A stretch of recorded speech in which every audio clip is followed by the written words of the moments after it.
വയനാട്ടിൽ ദുരന്തത്തിൽപ്പെട്ടവർക്കും രക്ഷാദൗത്യത്തിൽ ഏർപ്പെട്ടവർക്കും സുഭിക്ഷമായ ഭക്ഷണമടക്കം വലിയ സൗകര്യങ്ങളാണ് സർക്കാർ ഒരുക്കിയിരിക്കുന്നത്.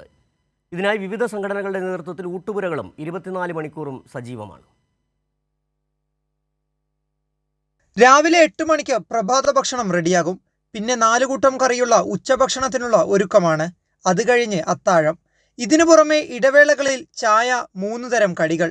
ഇത്തരത്തിൽ 1500-ലധികം വരുന്ന ആളുകൾക്ക് സുഭിക്ഷമായ ഭക്ഷണ സൗകര്യമാണ് ക്യാമ്പുകളിൽ ഏർപ്പെടുത്തിയിട്ടുള്ളത്.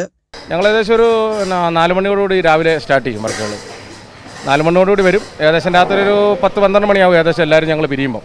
അതിനുശേഷം അടുത്ത ബാച്ച് പിന്നെയും 4 മണിയോടുകൂടി പിന്നെയും ജോയിൻ ചെയ്യും. രീതികൾ അതിരാവിലെ 4 മണിയോടുകൂടി നമ്മളിവിടെ ബ്ലാക്ക് കോഫി എല്ലാം സെറ്റാവും. അതിനുശേഷം 7 മണി 7:30 ബ്രേക്ക്ഫാസ്റ്റ് ഇവിടെ നമ്മൾ സ്റ്റാർട്ട് ചെയ്യും. പിന്നെ ഒരു 11 മണിയോട് കൂടിയിട്ട് ലഞ്ച് സെറ്റാവും.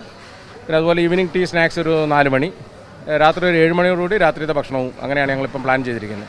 മേപ്പാടി GHSS സ്കൂളിൽ പ്രവർത്തിക്കുന്ന ക്യാമ്പിൽ ഓൾ കേരള കാറ്റേഴ്സ് അസോസിയേഷന്റെ നേതൃത്വത്തിലാണ് പ്രവർത്തനം. സംഘടനയുടെ നേതൃത്വത്തിൽ വിവിധയിടങ്ങളിൽ നിന്നും ശേഖരിച്ച ഭക്ഷ്യവസ്തുക്കളാണ് ഊട്ടുപുരയിലേക്ക് എത്തുന്നത്. ഇവ കൃത്യമായി സൂക്ഷിച്ചു വെക്കാനും വിതരണത്തിനും സംവിധാനങ്ങളുമുണ്ട്. സ്റ്റോറ് കൈകാര്യം ചെയ്യുന്നത് ഞാനാണ്. സ്റ്റോറ് ഫുഡ് വെളിയിലോട്ടുള്ളതും ഞാനാണ് ചെയ്യുന്നത്. അപ്പോൾ സ്റ്റോർ എന്ന് പറഞ്ഞാൽ നമ്മുടെ സ്റ്റേറ്റ് കമ്മിറ്റീൻ്റെ ഇതിലാണ് സാധനങ്ങൾ നമുക്കിവിടെ വരുന്നത്. തിരുവനന്തപുരത്ത് നിന്ന് സ്റ്റേറ്റ് കമ്മിറ്റീൻ്റെ ആൾക്കാരാണ് നമുക്ക് സാധനം ഇവിടെ എത്തിച്ചേരുക. അത് ഡേറ്റുകളും കാര്യങ്ങളും ചെക്ക് ചെയ്യുക, കിച്ചണിലോട്ട് ആവശ്യമുള്ള സാധനങ്ങൾ കൊടുക്കുക. അതാണ് എൻ്റെ ഡ്യൂട്ടി. അത് ഞങ്ങൾ ഡേറ്റ് ചെക്ക് ചെയ്തിട്ടാണ് നമ്മൾ കൊടുക്കുക. ഡേറ്റ് ഒഴിവായ സാധനം മൊത്തം നമ്മൾ തവണ ഒഴിവാക്കിയിട്ടുണ്ട്. അങ്ങനെ ഒരേ ദിവസം രാവിലെ ചെക്ക് ചെയ്തിട്ടാണ് കൊടുക്കുക. അല്ല, അതിലൊന്നും സത്യമില്ല.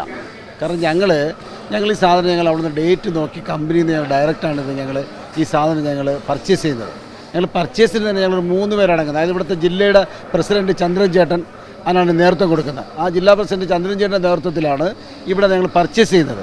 വളരെ പക്കമായി, അതായത് നമ്മുടെ ഒരു കാരണവശാലും ഒന്നും വരാതിരിക്കാൻ വേണ്ടിയിട്ട് അതിൻ്റെ ഡേറ്റും മറ്റും നോക്കിയാണ് നമ്മുടെ ഈ സാധനം പോലും പർച്ചേസ് ചെയ്യുക. നിങ്ങളിവിടെ കണ്ടിരിക്കും, നിങ്ങൾക്ക് അറിയാൻ പറ്റുമല്ലോ. കാരണം ഞങ്ങളുടെ ഈ നിൽക്കുന്നതൊക്കെ ഓരോ കാറ്ററിങ്ങിൻ്റെ മുതലാളിമാരാണ്. ഇതിനകത്ത് ഒരു തൊഴിലാളിയില്ല.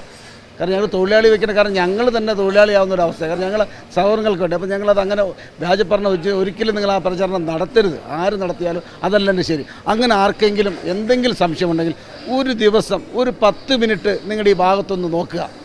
കാരണം ആ ഭാഗത്തൊന്ന് നോക്കിയാൽ നിങ്ങൾക്ക് അറിയാൻ പറ്റും. നിങ്ങൾ പുറത്തിരുന്ന് പറയുന്നതല്ല ശരി, ഇതാണ് എൻ്റെ ശരി. രക്ഷാദൗത്യത്തിൽ ഏർപ്പെടുന്നവർക്കും ക്യാമ്പിൽ കഴിയുന്നവർക്കും സുരക്ഷിതമായ ഭക്ഷണം ഉറപ്പാക്കുന്നതിനായി ഭക്ഷ്യസുരക്ഷാ വകുപ്പിൻ്റെ അടക്കം പരിശോധനകൾ ദിവസവും ഇവിടങ്ങളിൽ നടക്കാറുണ്ട്. ഈ സംവിധാനങ്ങൾക്കൊക്കെയും ഇടയിലാണ് വ്യാജ പ്രചരണങ്ങളും വ്യാപകമാവുന്നത് എന്നതാണ് ഇവരെ നിരാശരാക്കുന്നത്. ക്യാമറ പേഴ്സൺ ഇക്ബാലിനോടൊപ്പം റമീസ് മുഹമ്മദ്, കൈരളി ന്യൂസ്, വയനാട്.